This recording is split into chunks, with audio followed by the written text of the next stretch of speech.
The Irish rebels in the 1916 Easter Rising used a diverse and largely unstandardized collection of weapons, primarily a mix of obsolete imported firearms, stolen British arms, civilian sporting weapons, and homemade items.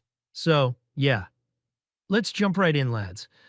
Come on, Ireland, with a much smaller population than most countries, lacks manpower and money. Rifles. The primary shoulder arms were often obsolete and varied widely in model and caliber, creating logistical challenges for ammunition supply. Mauser Model 1871, or Howth rifle, the most iconic and common rifle, a single-shot bolt-action weapon, largely from the 1914 Hoth gun running. Lee Enfield rifles. Various models were used, including the short magazine Lee Enfield SMLE and the older Long Lee and Martini Enfield models. These were often acquired by bribery or captured from British forces and were generally superior to the Mausers. Vetterli, Vitali Model 1870 and 1887. An obsolete Italian rifle, although few had ammunition, and most were used for parades. Other rifles. A small number of other rifles and carbines, such as captured Boer War Mausers Model 1895 and 1896 Danish Krag.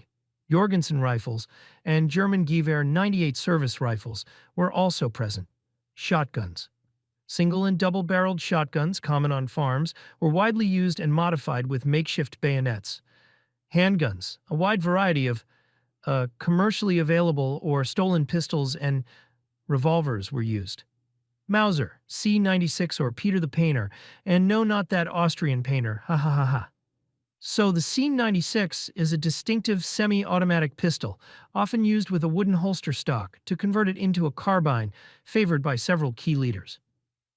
Webley revolvers. Various Webley models, .455 and .38 caliber were common, including those captured from the Royal Irish Constabulary RIC, other pistols and revolvers. Colts. Smith & Wessons. Belgian, Spanish, and American Browning pistols were used, largely purchased from sporting shops before the war.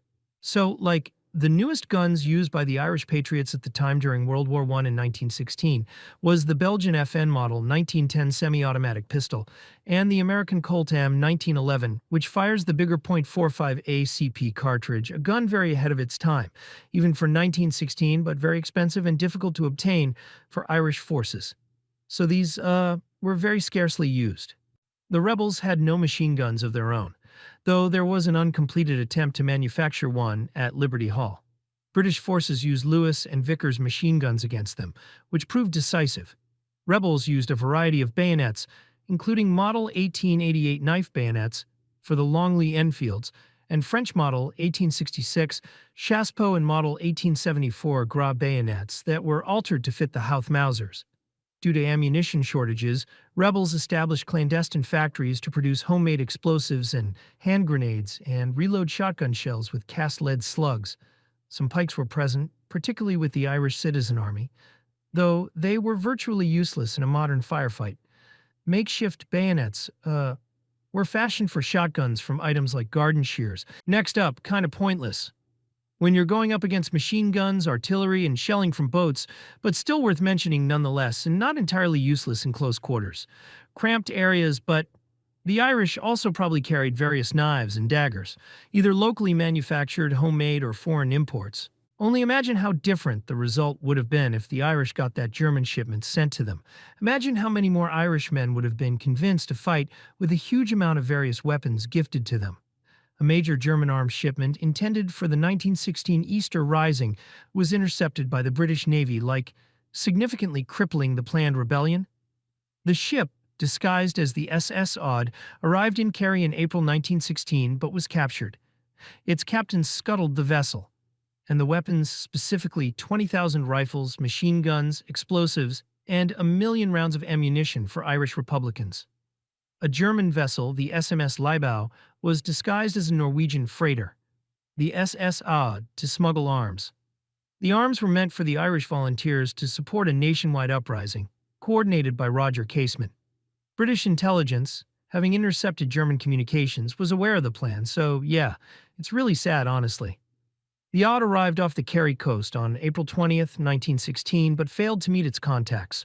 The Royal Navy intercepted the odd and escorted it towards Cork Harbor, where its German captain scuttled the ship and sank it to prevent the cargo from falling into British hands.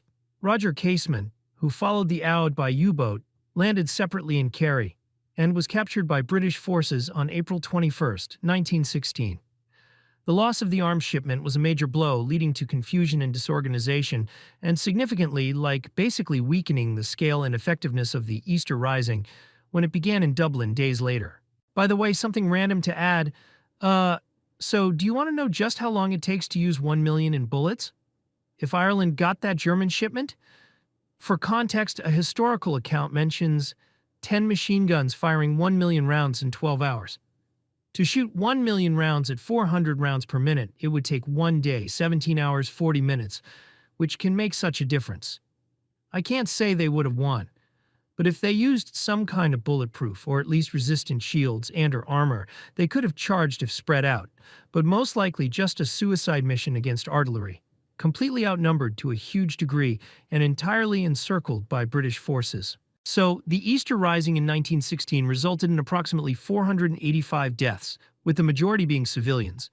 Sadly, over 250, followed by British military and/or police, around 143, and Irish rebels about 82, including 16 men executed. Over 2,600 people were wounded, and much of Dublin's centre was left in ruins due to artillery and intense street fighting, with many civilians caught in the crossfire or killed by stray shots. A notorious incident occurred on North King Street where, British soldiers took 15 Irish civilian men and boys from cellars and summarily executed them, mistakenly assuming all men in the area were rebels. Other accounts mention grenades being thrown into basements during military operations to clear buildings. Even though a defeat, the Easter Rising of 1916 will go down in Ireland's history as one of the most important and powerful moments of the fight for their nation's sovereignty. All of those brave patriots will be remembered as legends for the rest of time. And personally, as an Irishman myself, they all inspire me to protect Ireland and prevent our country's destruction. Thank you very much for watching, and be sure to check out my other videos on the channel. I have, tons of different ones. And subscribe. Smash the thumbs up button and type us a comment down below. Aaron go bragh or Ireland forever.